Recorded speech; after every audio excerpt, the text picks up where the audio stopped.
안녕하세요. 책 읽어주는 최쌤입니다. 오늘은 서울 한복판에 있으면서도 처음 방문한 사람이라면 잠시 외국에 온 듯한 느낌을 받는 곳, 내림동 이야기를 들려드리겠습니다. 서울 지하철 2호선 대림역에 내리면 독특한 풍경이 펼쳐집니다. 한국어 간판 사이로 중국어 간판이 눈에 띄고 거리에서는 중국어 대화가 자연스럽게 들립니다. 양꼬치 가게와 중국 식료품점, 고거 전문점들이 줄지어 있는 모습을 보고 많은 사람들이 궁금해합니다. 왜 하필 대림동에 중국인이 이렇게 많을까? 사실 이 이야기는 단순히 중국인이 많은 동네 이야기라기보다 한국과 중국의 역사, 경제 성장, 그리고 수많은 사람들의 인생이 모여 만들어진 이야기입니다. 시간을 약 100년 전으로 거슬러 올라가 보겠습니다. 일제강점기 시절 많은 조선인들은 가난과 생계를 이유로 만주 지역으로 이주했습니다. 지금이 중국 동북 삼성 지역입니다. 그들은 낯선 땅에서 농사를 짓고 가정을 꾸리며 살아갔습니다. 세월이 흐르면서 그들의 자녀와 손주들은 중국 국적을 가진 중국인이 되었지만 집에서는 한국어를 사용하고 한국 문화를 기억하며 살아갔습니다. 우리가 흔히 말하는 조선족의 시작입니다. 그리고 1992년 한국과 중국이 정식으로 외교 관계를 맺는 한중 수교가 맺어집니다. 당시 중국 동북 지역은 경제적으로 어려운 시기였습니다. 반면 한국은 산업화가 한창 진행되고 있었습니다. 공장은 늘어나고 건설 현장은 많아졌지만 힘든 일을 할 인력이 부족했습니다. 그때 많은 조선족들이 한국행을 선택합니다.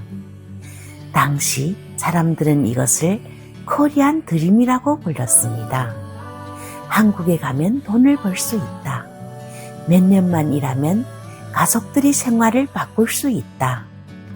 이런 희망을 품고 수많은 사람들이 한국행 비행기에 몸을 실었습니다. 그런데 한국에 도착한 사람들은 어디에 정착했을까요? 당시 일자리가 가장 많았던 곳 중 하나가 구로공단과 영등포 일대였습니다. 그래서 자연스럽게 가까운 곳에 집을 구하기 시작했습니다. 그 결과 선택된 곳이 가리봉동과 내림동이었습니다. 당시 내림동은 지금과 전혀 다른 모습이었습니다.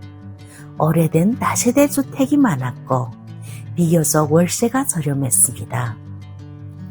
한국인들에게는 평범한 주거 지역이었지만 막 한국에 도착한 외국인 노동자들에게는 현실적으로 가장 살기 좋은 곳이었습니다. 여기서 중요한 현상이 시작됩니다. 처음 한국에 온 사람이 고향 친구에게 연락합니다. 여기 와라, 일자리 있다. 그러면 친구가 옵니다. 친구가 다시 형제를 부릅니다. 형제가 친척을 부릅니다. 친척은 같은 마을 사람을 부릅니다. 이런 현상을 사회학에서는 이주 네트워크라고 부릅니다.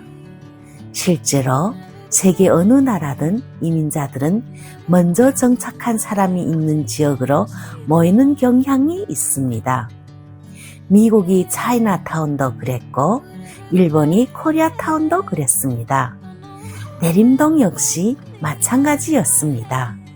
사람이 많아지자 변화가 시작됩니다. 중국 식재료를 파는 가게가 생겼습니다.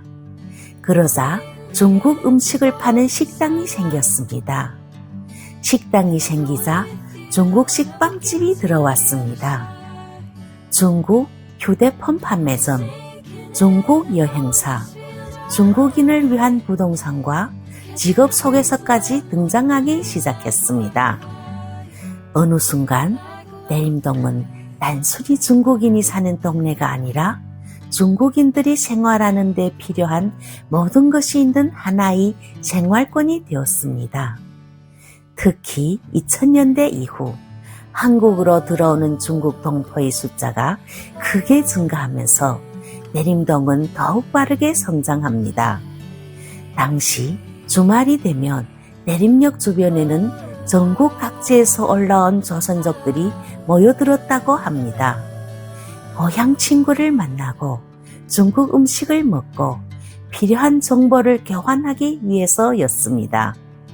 어떤 사람들은 월요일부터 토요일까지 지방 공장에서 일한 뒤 일요일에 내림동에 와서 하루를 보내고 다시 일터로 돌아가기도 했습니다.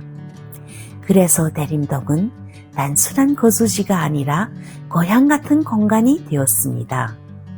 흥미로운 사실은 내림동이라는 이름 자체는 중국과 아무런 관련이 없다는 점입니다. 내림동은 신대방동이 대자와 신도림동이 림자를 따서 만들어진 이름입니다. 원래는 아주 평범한 서울이 동네였습니다. 하지만 사람들이 선택이 쌓이면서 지금 이 모습으로 변하게 된 것입니다. 물론 내림동 하면 범죄를 떠올리는 사람들도 있습니다. 영화 범죄도시, 황해 같은 작품들이 내림동과 조선족을 강한 이미지로 묘사했기 때문입니다.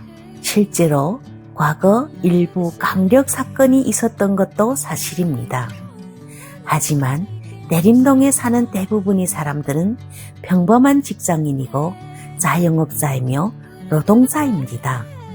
새벽에 출근하고 저녁에 퇴근하는 평범한 사람들입니다. 생각해보면 도시는 참 신기합니다. 처음부터 계획해서 만들어지는 것이 아닙니다. 누군가의 작은 선택이 모여 만들어집니다. 30여 년 전 더 나은 삶을 꿈꾸며 한국에 온 한 사람이 있었습니다. 그는 친구를 불렀고 친구는 가족을 불렀고 가족은 또 다른 사람을 불렀습니다. 그렇게 수만 명의 삶이 모여 지금의 내림동을 만들었습니다. 그래서 내림동은 단순히 중국인이 많은 동네가 아닙니다. 한국 경제 성장의 역사, 한중 수교의 역사, 이민과 정착의 역사, 그리고 더 나은 삶을 꿈꾸었던 사람들의 이야기가 살아있는 공간입니다. 우리가 내림동 거리를 걸으며 보는 중국어 간판 하나, 양꼬치 가게 하나에도 누군가의 꿈과 도전, 그리고 가족을 위한 희생이 담겨 있는 것입니다.